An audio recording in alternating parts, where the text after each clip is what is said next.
Nice to meet you guys. My name is Craig Yunkins. I'm a professional software engineer. After I studied at UMBC, I started to do tech startups. The first one was a complete disaster. The second one went much better though, and was acquired by a digital communications company. After that, I worked at Uber on self-driving cars early in the machine learning process.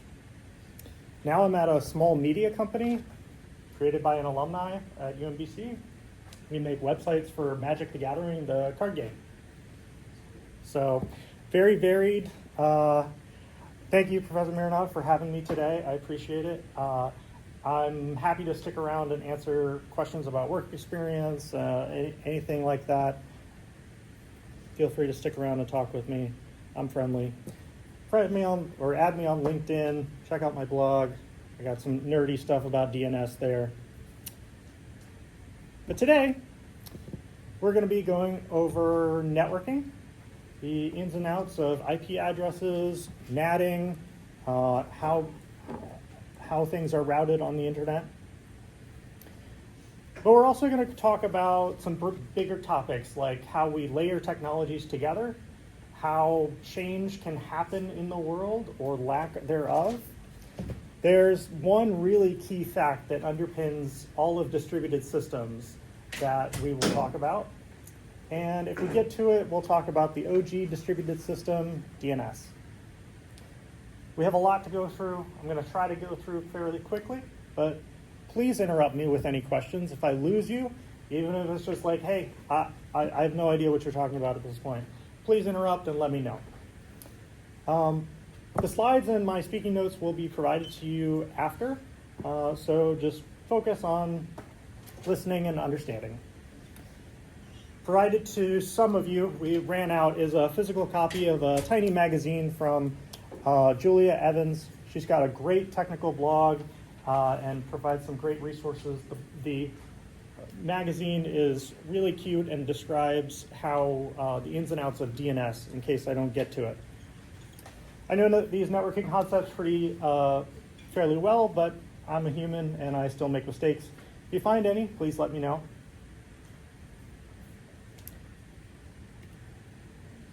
So, who cares about networking? So we have these really fast computers. They can process billions of instructions per second, and by themselves, they are really cool and they can do so much math. But a large portion of the value that we get from our computers is from their interconnectedness. So it's incredibly frustrating when the internet goes out. And that value is from data you don't have access to, code you don't have access to, or compute resources you don't have access to. So when you run a Google search query, in the milliseconds that it takes to respond to you, that request fans out across hundreds or thousands of computers. It accesses terabytes of data out of the petabytes of data that Google has access to. And it is completely infeasible for you to be able to run Google search on your mobile device. It is critical that we have the networking component.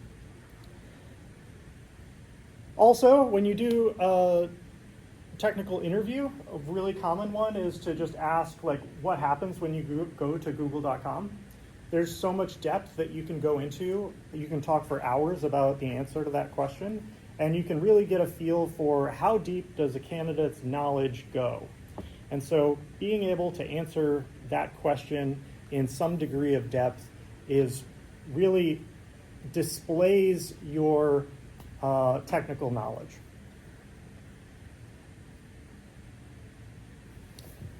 So let's go back to the 80s and we will begin to design the internet. So we'll begin with an analogy of the postal system we use to route mail all across. And you know, that analogy feels very apt for wanting to send messages between computers. All analogies break down at some point, deviating from the things that they are trying to explain. But we'll stick with this one for a little while. So the postal system, a key aspect of it is that there are addresses. How many do we need? So today, Postal System has about 170 million delivery points, distinct addresses. This is the 80s. Mainframes are common. Personal computing is not really a thing. There are no cell phones. And so RAM is very expensive. And so we don't want to spend too much RAM on every address if we don't need it. So, I mean, how does a billion sound? That's a lot. That's way more computers than we think could ever exist. Okay. We'll do you more. We'll do 4 billion. That ought to be enough, I'm sure. So we're going to be designing the Internet Protocol, and we'll include these addresses. And so these will be IP addresses. There are other addresses, like MAC addresses, that serve different purposes and are a bit outside the scope of this lecture. Okay, 4 billion, sounds great. So we have some addresses. And here they are as they are today. We have a V4 address is probably the most common that you'll encounter today. It's 4 segments called octets, separated by dots. It's an octet because it's 8 bits each, 0 to 255, 8 times 4, 32 bits. These 6 addresses are the newer standard, and they are significantly longer. They are also hexadecimal. You can use the ipadder command on your Linux box to look up your local IP addresses. So here we have the pointer is pointing at the V4 address, and then slightly below that is the V6 address.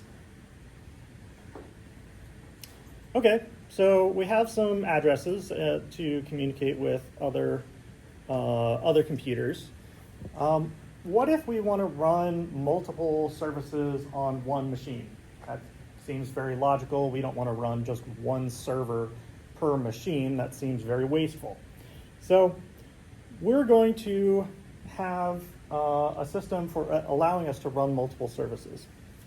So the analogy here is if you consider a large harbor where ships could dock at any number of multiple ports, that's the analogy.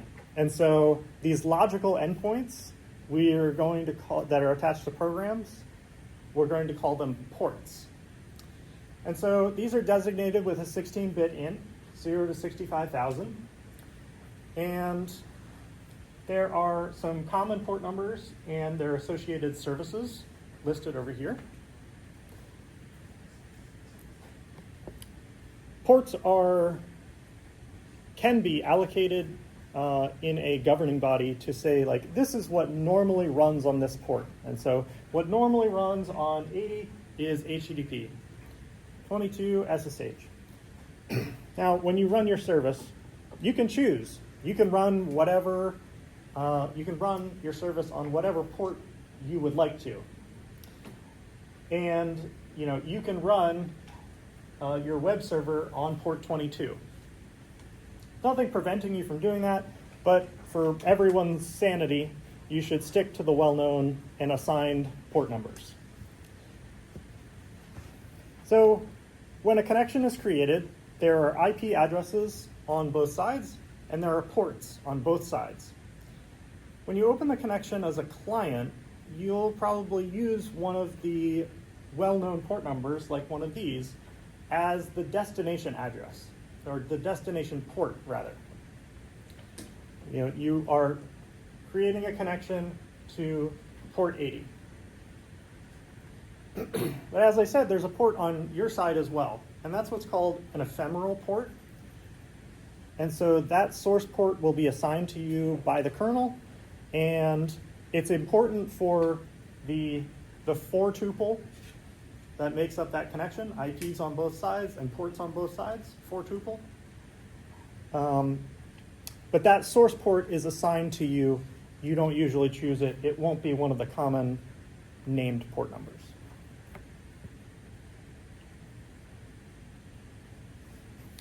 So if we add in some actual content, some header details, then we have invented the user datagram protocol, UDP. So these are packets. Packets are units of data that are carried by the network. So we have up top here like the Ethernet frame, and then we have the IP layer and UDP header. And so you can begin to see some of that, how we are layering technologies, adding abstractions to be able to build up to more important things. At the lower levels, we're up here, and even above this, Ethernet is concerned with like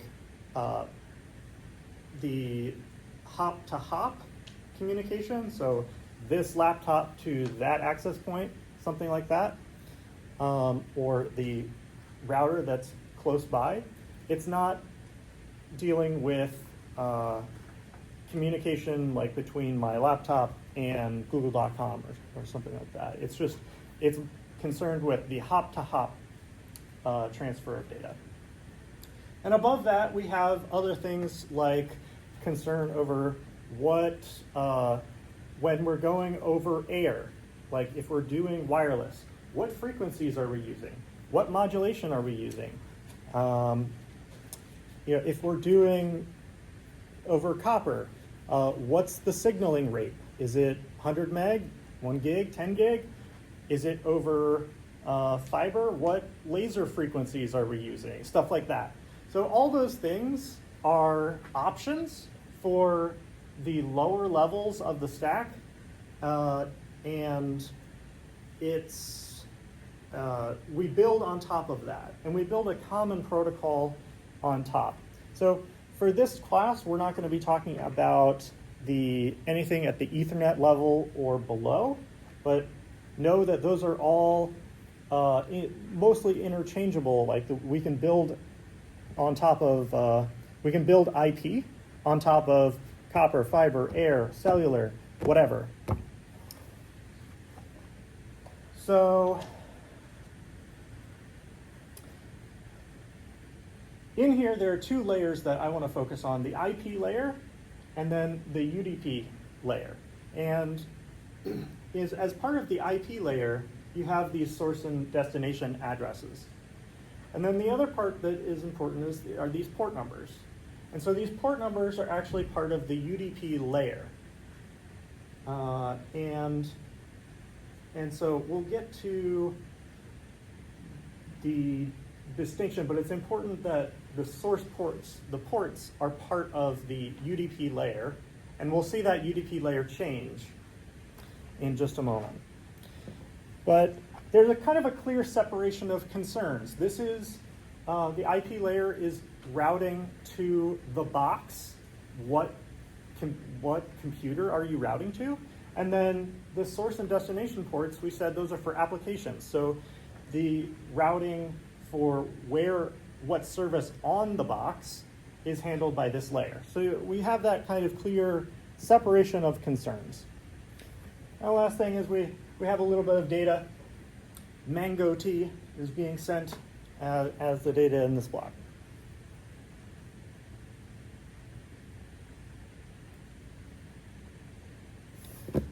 So transport protocols are what are layered on top of the internet protocol. And we've just kind of gotten a peek at UDP. It's a very simple one, and then we'll also look at TCP. So these transport protocols may provide connections, reliability, flow control, ports, multiplexing, all this stuff, but they don't have to. So the first one that we've already kind of explored is UDP.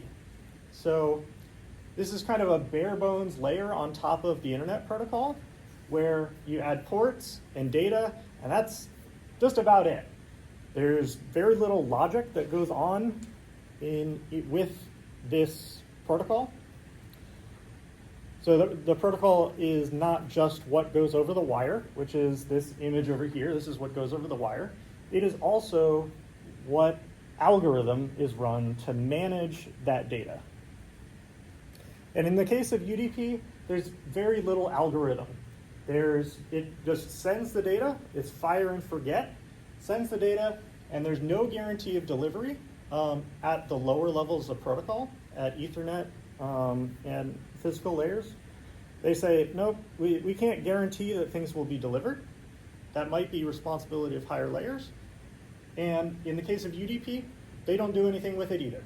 And so when you send packets with UDP, they can become lost and they're just gone. So there's no notion of a connection, there's no setup, there's no teardown, there's not even packet ordering. So when you send UDP packets, they might arrive in some different order at the receiver than in the order in which you sent them. So UDP packets are also called datagrams, and you access them with the sock dgram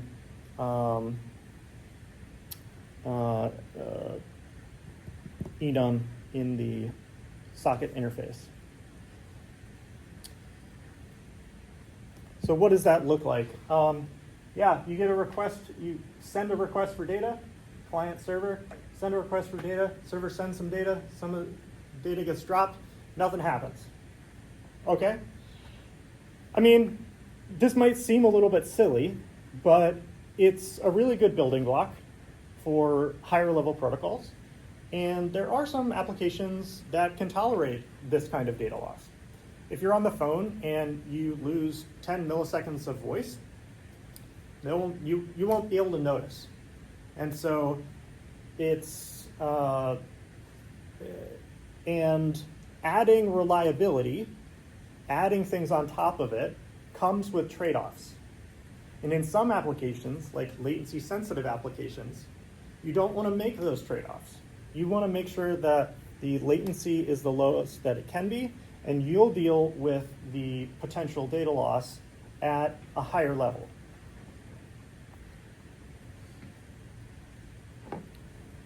What questions do you guys have?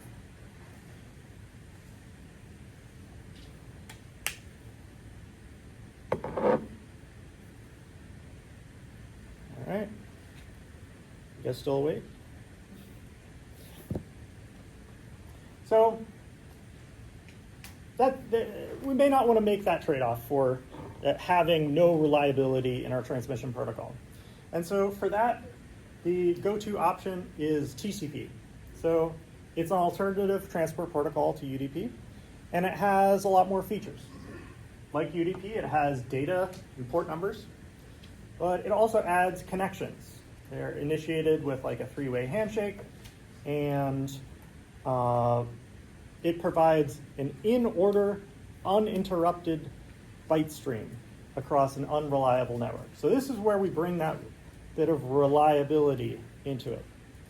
And how we do that is when a host sends a packet, the receiver must send an acknowledgement packet, an ACK. If the ACK is not received, and when a timer expires, then the sender will resend the packet. So I say, mango tea. I don't hear anything back. Mango tea. Until someone says ACK. Or the destination says ACK. So sequence numbers are added in the TCP header, and that allows the receiver to put packets back in order if they arrived out of order. So this like deduplication, the reordering, and the acknowledgements are all done in the kernel. So let's see what that looks like. So we have, again, our client and server. We request some data. We send some back, or there's an ACK for the data request, and along with the data, we send an ACK for the data that we got, and it tries to send, the server tries to send more data in 127, but it gets dropped. And so there's a timer that expires, and then the server resends 127, and this time it gets an acknowledgement. Great. Okay, so this time the server sends the data in 128, and the ACK, the client gets it, it sends an ACK, and the ACK gets lost. And so the same thing happens. The timer expires, the server resends the data, and then the ACK happens, and we're good. So it basically tries again until it succeeds. Okay, this is really good. And some people will say that TCP is reliable. But the use of this is confusing. Compared to UDP, TCP is far more reliable.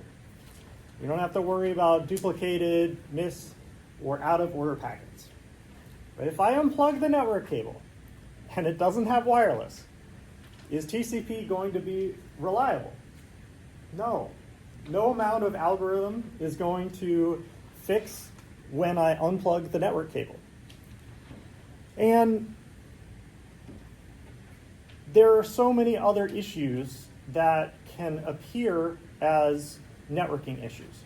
When there are very large buffers in networking devices or servers, the packets can be delayed for a significant amount of time. Garbage collection pauses can do something called stop the world, where in that language, like you stop all actions to do the garbage collection. There's been bugs in network interface controllers, NICs, that cause them to lock up when they receive certain malformed packets. There's routing issues that cause network partitions. There's all sorts of issues. And so no networking is 100% reliable. And this fact is key to the design of distributed systems. So much of distributed systems is concerned with this idea of what happens if the network doesn't work.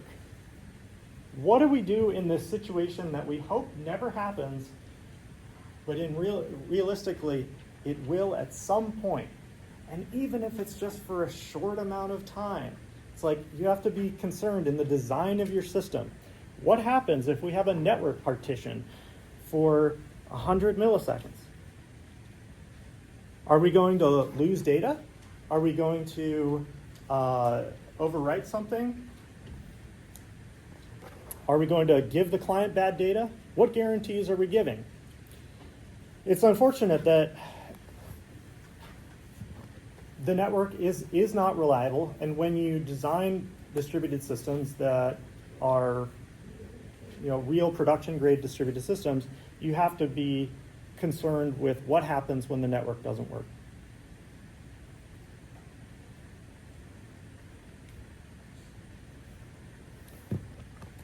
So I talked about these packets get lost. But you might be wondering, okay, why would we lose packets? Why don't we just make the network more reliable? So it's normal for there to be some amount of packet loss on a network path. When a networking device is saturated and a new packet comes in, it will be dropped. So what is saturation? There's more data coming into the device than can be sent immediately. Some of these devices have small RAM buffers because they need to hold a packet for a short amount of time before they send it on its way. And if more things go into that buffer and the buffer gets full, this little device with a megabyte of RAM has no choice but to just drop your packet. So in TCP, the packet loss signals for the sender to slow down because they're not getting the acknowledgments back.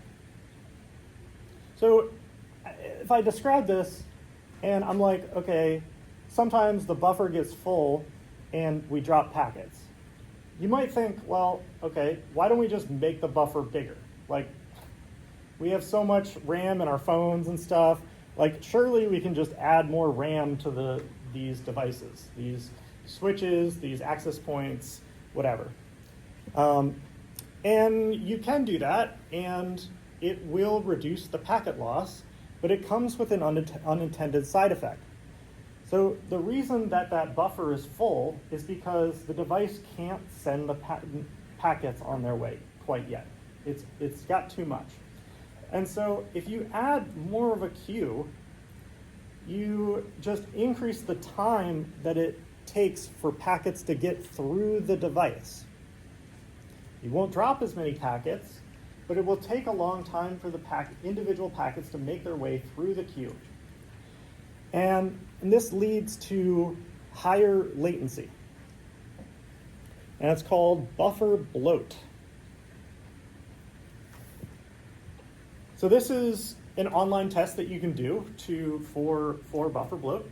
So let's say if you are playing your FPS game or something and it has something that's latency sensitive, or you're on a call on Discord, and your little brother starts downloading a game on Steam, it entirely saturates the network connection, and your ping goes up in your game, or your voice might get garbled.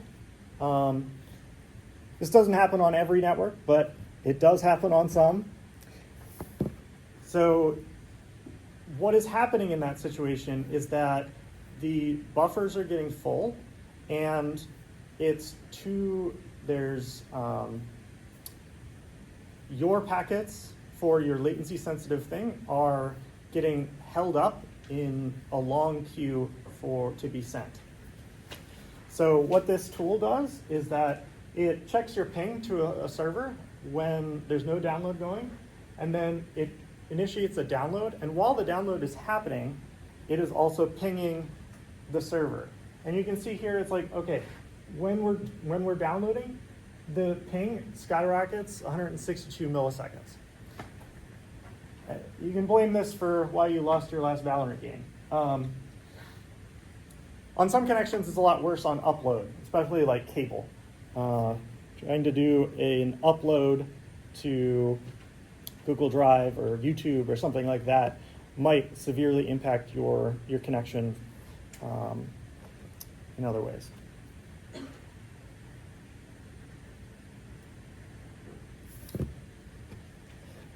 So we now have this nice bidirectional in-order uninterrupted byte stream provided by TCP.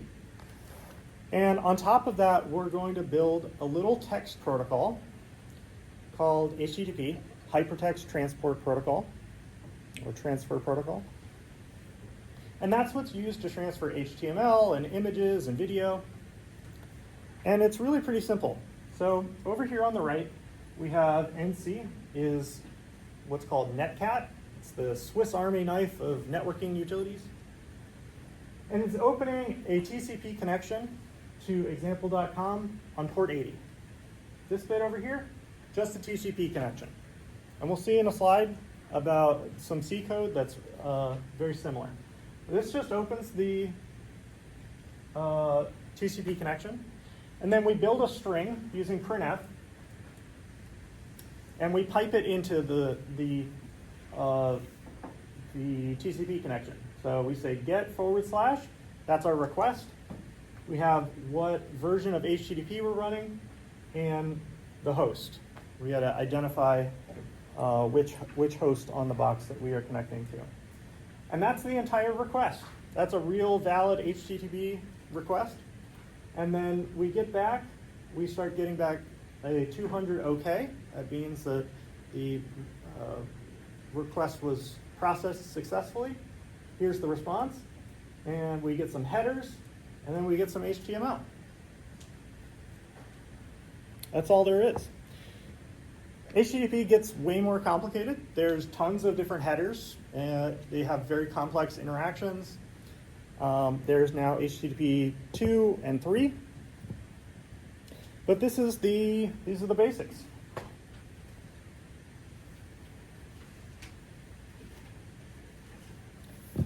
So in your code, you will use something like this to open sockets. So this is something that's This is an example code that's doing something very similar to what was happening in the previous slide with Netcat.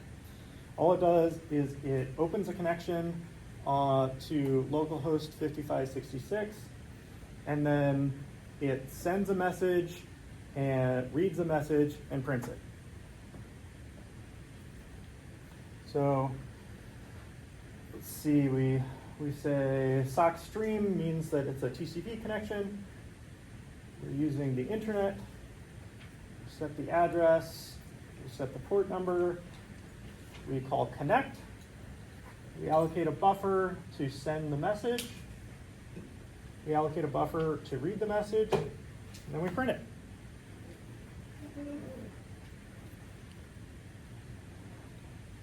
So there are other kinds of sockets, like for UDP. There are also raw sockets that are used for ping, Unix domain sockets, but this is for TCP.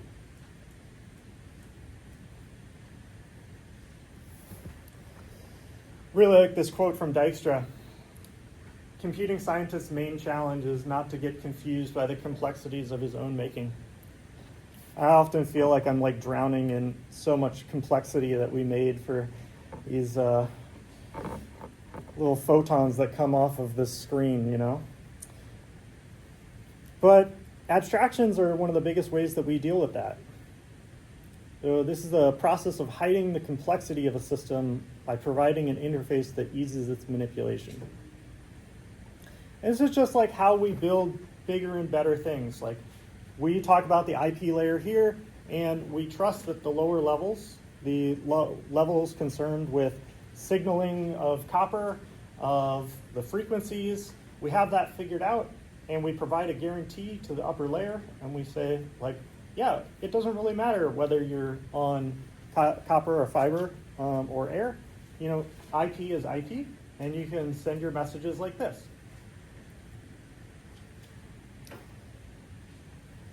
So another example is files. So we have the same notion of a file, whether it's stored locally on a file system, whether it's in RAM, on a network storage.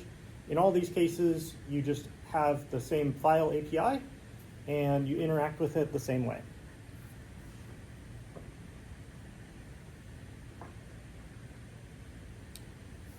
So many applications go right on top of TCP without any additional layers.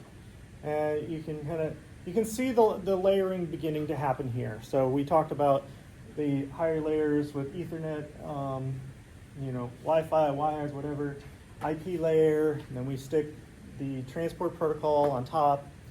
The numbers here, layers 2, 3, 4, refer to the OSI model. And it has a pretty strict definition of what networking layers are. And as we'll see, it kind of breaks down. So the new standard for HTTP 3 is using a protocol called QUIC. And QUIC is a transport protocol, considered a transport protocol, but it also builds off of UDP. So that's a little bit strange because it's within the same layer, right? Layer 4 building on top of layer 4. HTTP 2 can go off over TCP, but sometimes it goes over TLS. TLS is like sometimes considered like layer 5, but it's a little weird at that for that category. Yeah, at that point it's still looking pretty good, but when we bring DNS into the mix, it just gets messy. So DNS can go over UDP, it can go over TCP, it can go over TLS, it can go over HTTP. So like this notion of strict layering, which layer is this protocol on? It breaks down a bit, and so I would argue that that's a bit of an outdated model to describe things as strict layer numbers.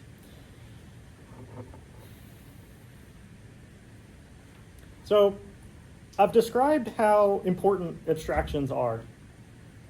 And I've said that, when you have these when when you implement on top of something, you don't need to necessarily be as concerned about the layers that are below it. It doesn't matter if we're on copper fiber air. Does that mean that you can just ignore those details? Can you safely ignore them? From the way I've been talking, you might say, yeah, it sure sounds like it. You can just, doesn't matter. Well, there is one guy that I know who would disagree with that. You may not know his name, Joel Spolsky, but I'm sure you know his creation, Stack Overflow. So Spolsky would argue that TCP, like all non-trivial abstractions, is leaky, in that the details from lower levels creep in, leak in. So for example, when TCP retransmission occurs, it means that there can be a wide latency variation during packet loss. So it's we get our packets, but they come in a semi-random, jittery timing. If I unplug the network cable, it still matters. And so, if you access a file, it matters for your random latency performance whether that file is in your RAM or on a network. So this can be viewed as, there's still some details about the lower levels that you need to care about. That's part of the reason that you're in this class, is so that you can learn about some of those details and how they might impact your application. It can also be viewed as the need for very careful specifications. So I would say that TCP guarantees that if your application receives some data, then you have already received the data that was earlier in the stream. It doesn't make promises about when it will come, that it will ever come. And it just says that if you got it, then you got all the previous data.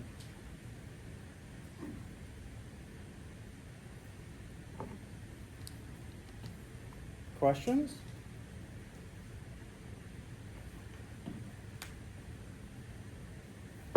All right.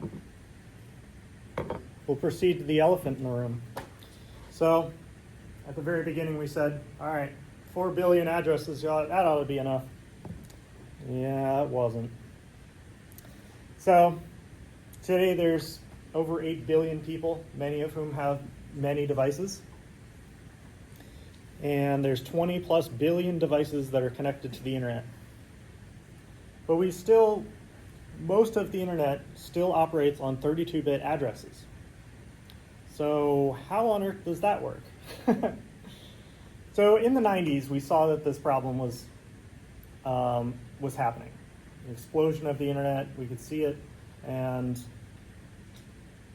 there were two solutions that were provided. One was NAT, Network Address Translation, and one was IPv6. So we'll talk about NAT first.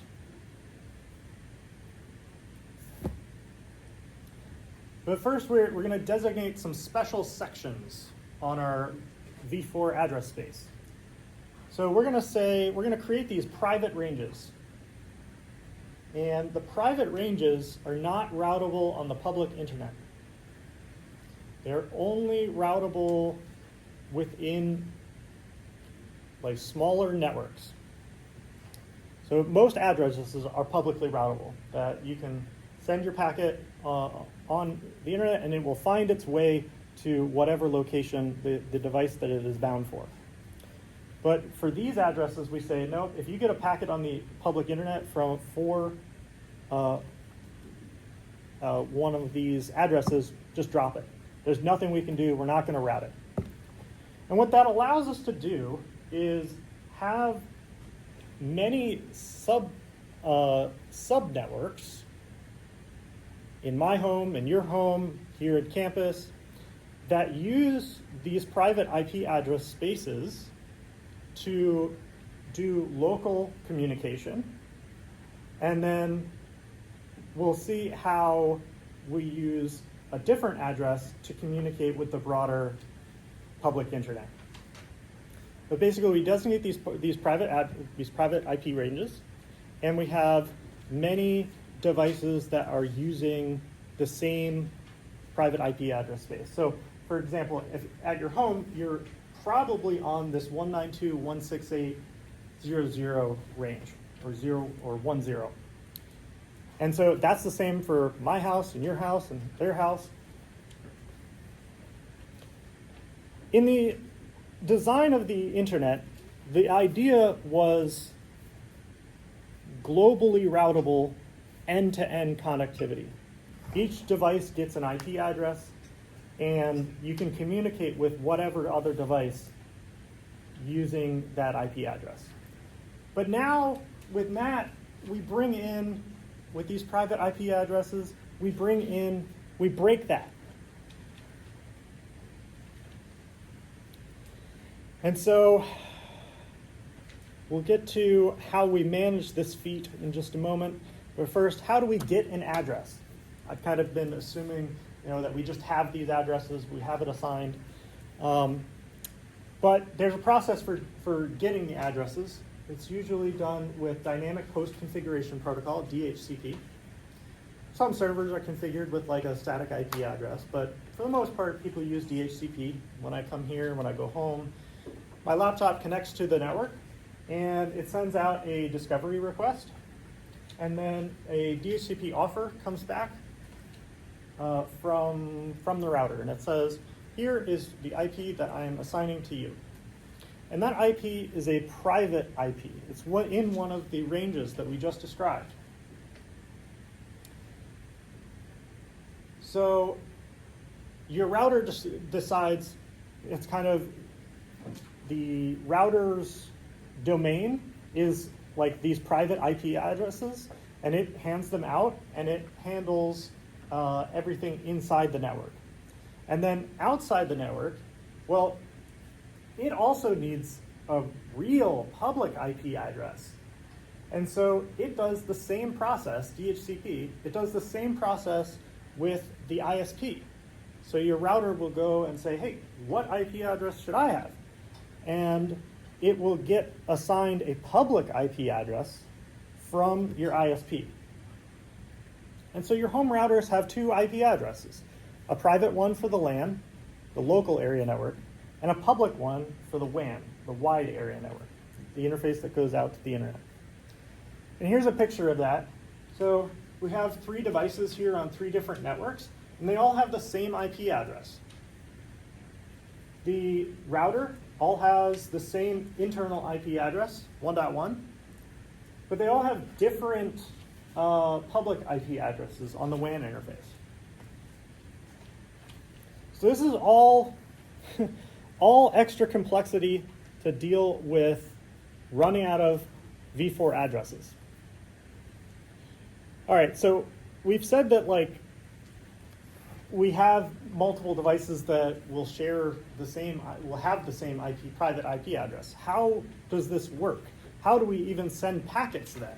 If I send it out from my machine, how does the response know where to come back to?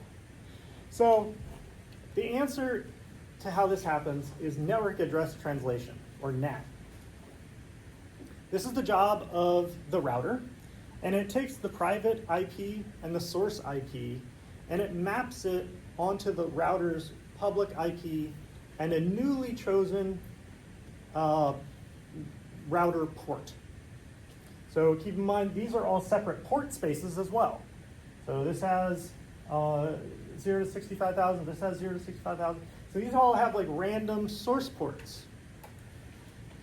And so the packet comes in. For some reason, this person wants to visit yahoo.com. So the packet comes into the router and looks like this. The source address has 192.168.100.3. And that's the private address that's within that network.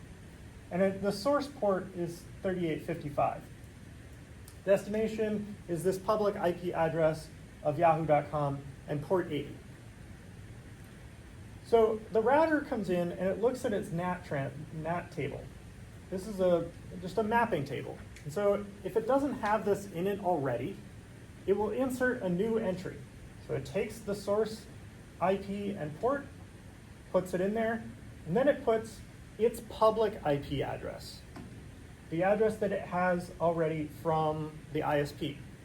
And it checks its own ports. It looks, okay, let me look at my own port allocation, and it chooses a new source port, 6282. And then what it does is it rewrites the packet. It overwrites and edits the packet that it received and changes the source address to be its public IP address and the source port that it allocated here in the table. So then it forwards it on. And Yahoo.com doesn't actually know which device within the network this came from. But when the packet comes back from Yahoo, it'll come back to port 6282. And the router looks up in the table and does the reverse operation. It looks up, okay, 6282, that matches. So I'm going to rewrite the packet, edit the packet to change the destination to be the internal private IP address and the source port that I was originally given. And then it forwards it on the LAN interface, and it manages to get to the right computer.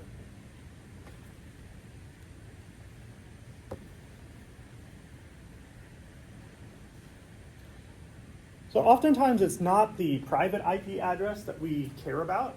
If you're running like a game server or something like that, then you don't really care about your private IP address. This isn't useful to your friend trying to connect to your game server. What you actually want is your public IP address. And so in order to get that, you can either ask the router, or you can go to a website that gets one of these packets. So like if you ask Google and you say, what is my IP?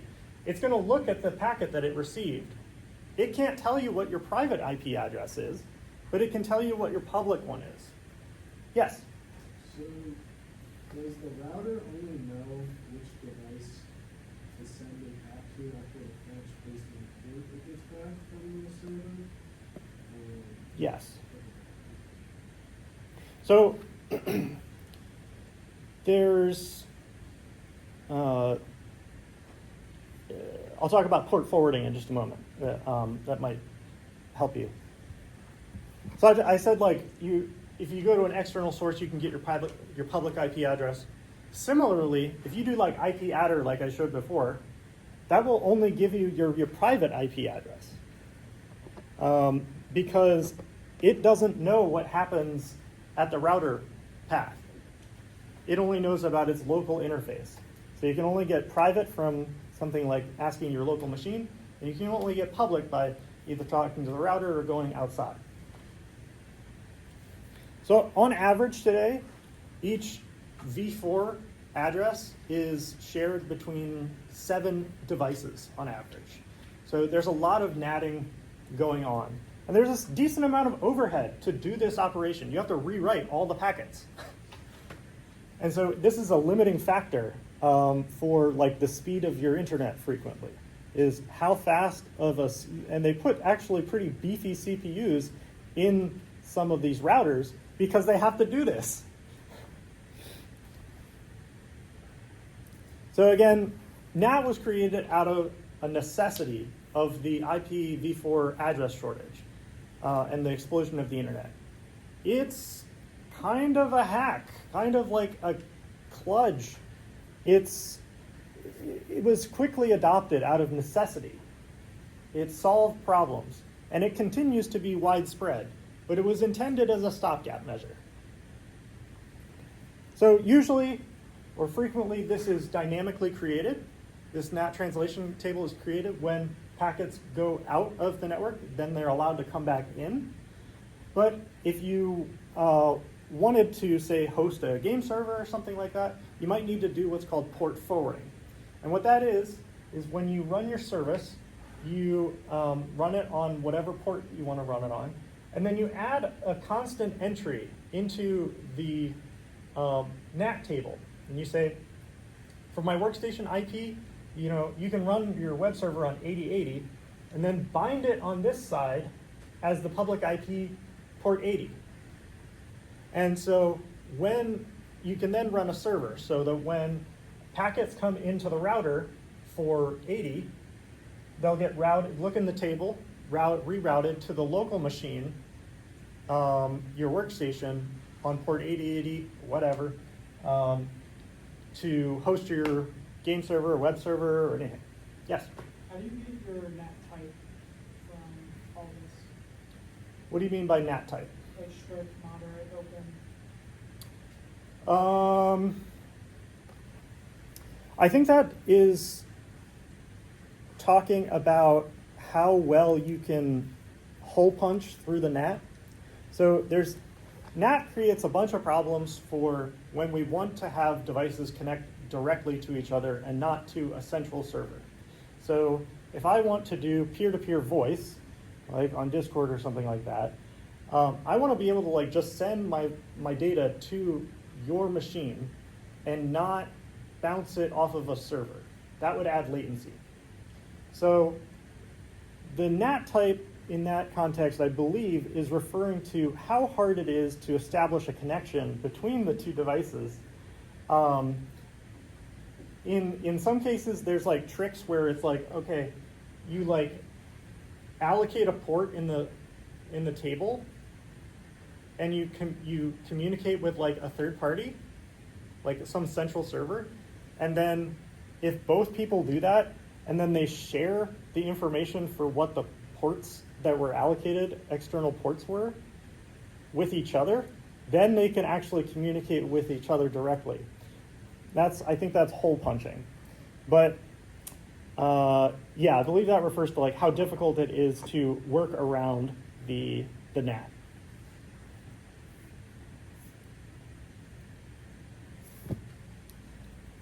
So as I said, like I've described how the internet like works for most of the internet works today.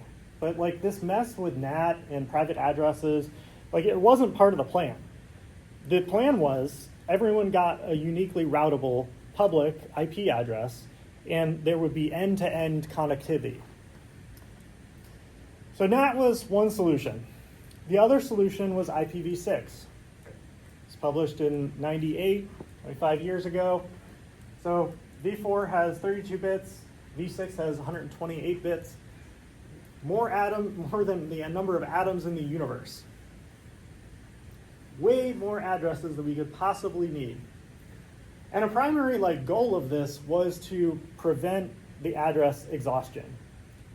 And so v4 was working well enough in regards, except for the address size space. It was like, this is working just fine. We don't want to change it. Don't fix it if it ain't broke. But so that led to v6 being designed as basically v4 with bigger addresses.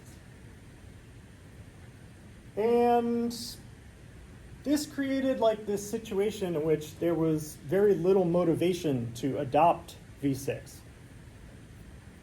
So there are a couple other handful of changes, but it's largely an invisible other changes.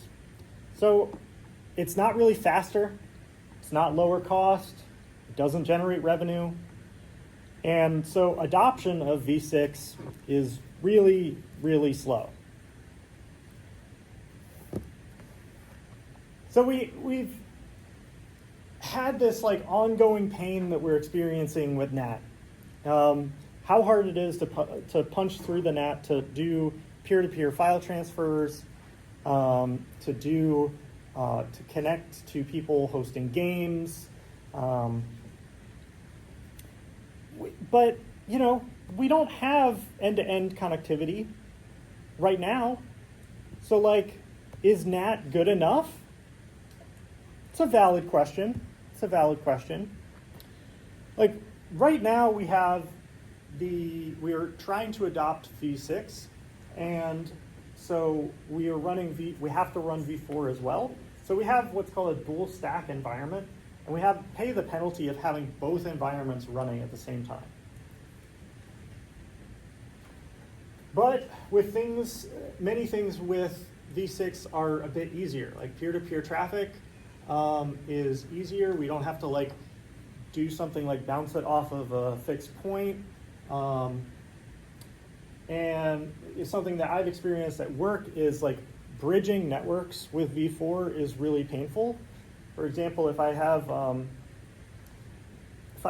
a project in Google Cloud and it has a 192.168 space, and then I have a project in AWS, and that has the same address space, oh man, it's really painful to try to get these to talk to each other. And the address costs, because there is scarcity, there is cost. So address costs are beginning to be pushed down to users. So for AWS, you now get $4 a month per address.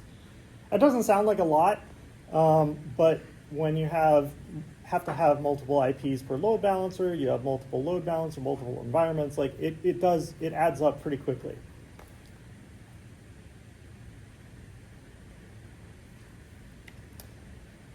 So I want to take a little detour to talk about keyboard layouts. So sitting in front of you is a keyboard that probably looks very similar to this. It's the QWERTY layout. And if you learned how to type properly, you rest your hands on the home row here and on the middle row. And that's the central to all the keys, right? Okay. So what's the most common letter in the English alphabet? E. Yes? Okay.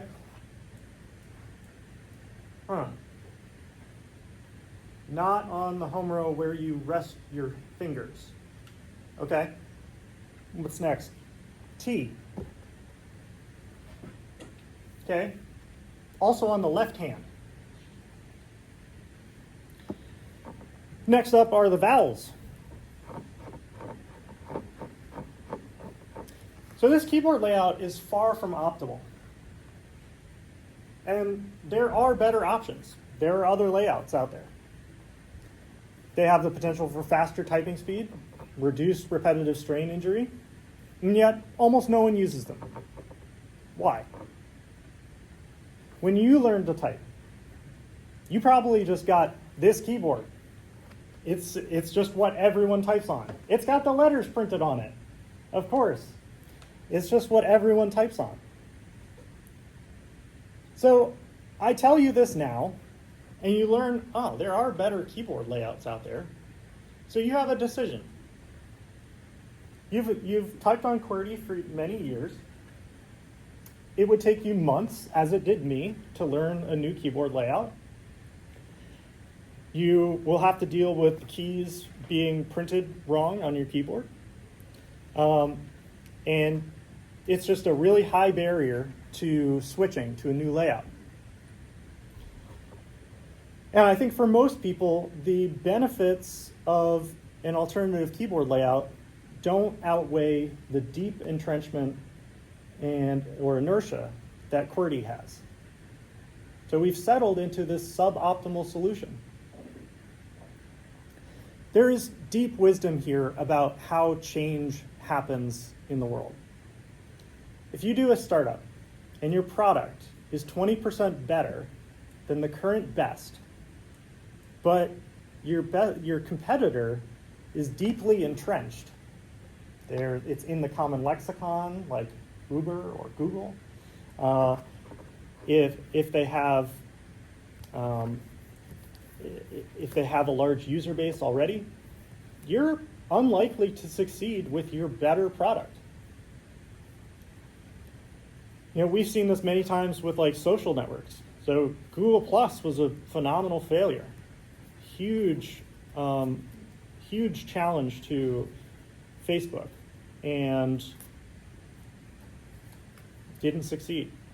Unless you're Microsoft and you can push your search engine through your operating system, good luck challenging Google with a new search engine. It's really tough.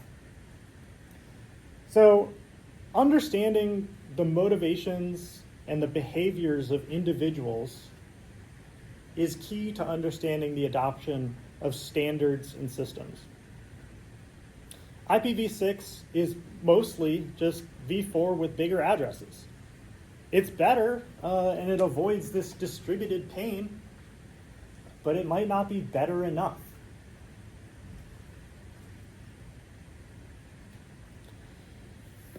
So we ran out of addresses, v4 addresses, in 2015.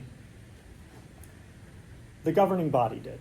You can still acquire v4 addresses for servers through things like AWS or DigitalOcean or whatever. You can still buy the addresses on the private market. It's about 9,000 for a bundle of 256.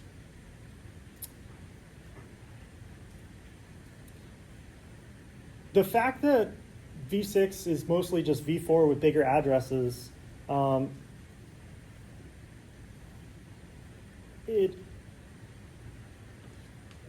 because NAT works well enough, we've seen very slow uptake of v6. Separately, like, it's incredibly difficult to get many groups of people to do anything in coordination. There's so many points in which so many companies, so many organizations that use and design around IP at this point, the Internet Protocol, that is extremely difficult to get all of them to do anything.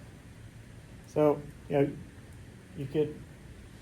less true now, but when this was first beginning, the questions were like, well, what point is there in developing application support for v6 services if no host had integrated v6 into the networking stack?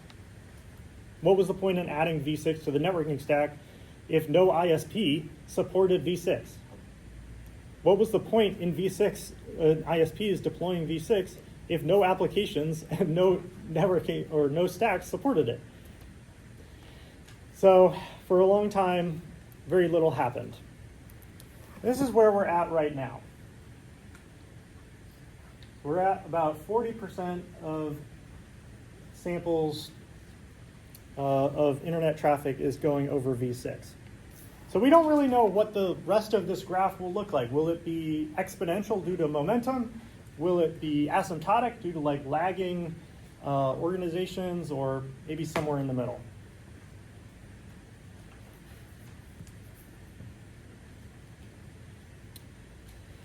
But, I still hold out hope for v6. We're getting there.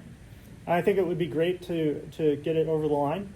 And when you go out into the workforce, you can enable v6 on services. So it's not very hard. These days, with something like AWS, it's pretty much a checkbox that you add, and you so enable it at the load balancer, and then you need a quad A record.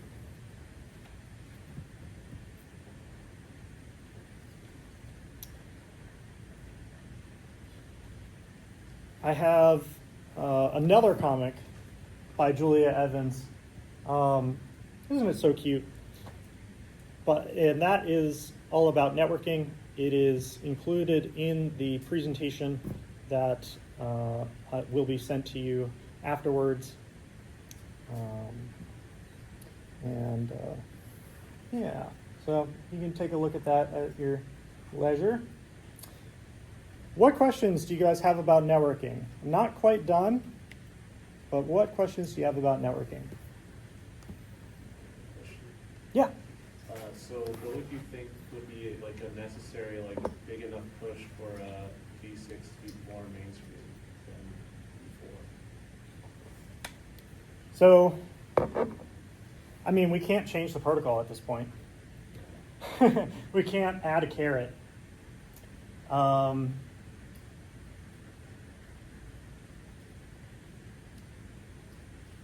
I think it's going to take people recognizing tragedy of the commons. So this is a phenomenon where like farmers that had shared farmland would overwork the land and make it unusable. It's called tragedy of the commons. And like it's a similar idea to having this like distributed pain.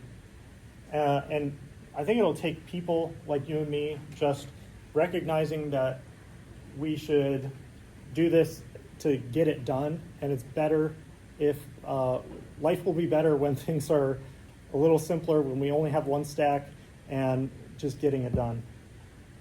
Yeah, I wish there was a better answer.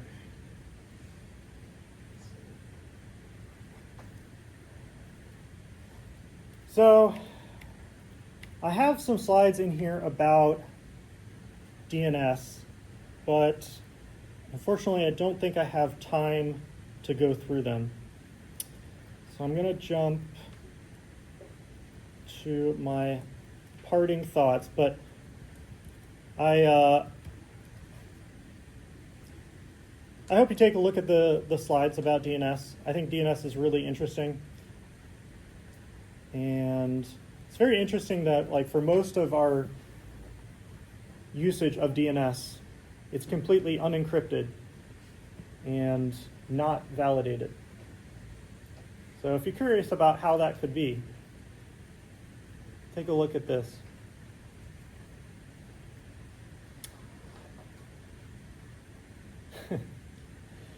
So I have a few parting words to dispense while I have your attention. You'll find that when you enter the workforce that it's really easy to get on what I'll call the consumerist hamster wheel. You buy a new computer, you get a new car, you work hard for that promotion. And, especially if you get a mortgage, move into a nicer place, and you become like trapped in lifestyle creep. You might like end up working a job that you don't like. So be aware of this and head it off early. Spend time thinking about a different path to personal happiness, your positive impact on the world. So I know that you're all very intelligent just because you're here in this room with me. And I want to urge you to use that intelligence, that drive, that passion to make this world a better place. There's so many things that you can do. You can volunteer, you can teach, you can donate. Maybe you care a lot about AI and you want to shape it for good. Spend some time thinking about what you consider to be important and how you can use your skills to improve the world. One path is to spend your career working on important problems. You'll spend about 80,000 hours in your career. It's a heck of a lot of time. And that's the name of a nonprofit organization that tries to get people to spend their career in an impactful way. They have a fantastic kind of career guide. They talk about the impact of working on different problems, things that they're concerned about, AI, climate change, nuclear war. These are all things that you have the potential to impact positively through your career. Another path is it doesn't require you to do any particular kind of work. So with an average software engineering salary and donating 10% to the right efforts, a strategy called earning to give, over your lifetime, you could save over 40 people's lives. Yeah, I listed off some accomplishments in the beginning. It might surprise you that I lost years of my life to soul-crushing depression. Tons of therapy, tons of medication. It was extremely difficult. There were many things that helped me, but making service to others a major part of my life was definitely one of them. That's all I have for you guys. Thank you so much. I'll stick around if you have any questions or you want to chat. I'd be happy to talk to you. Yeah, thank you guys.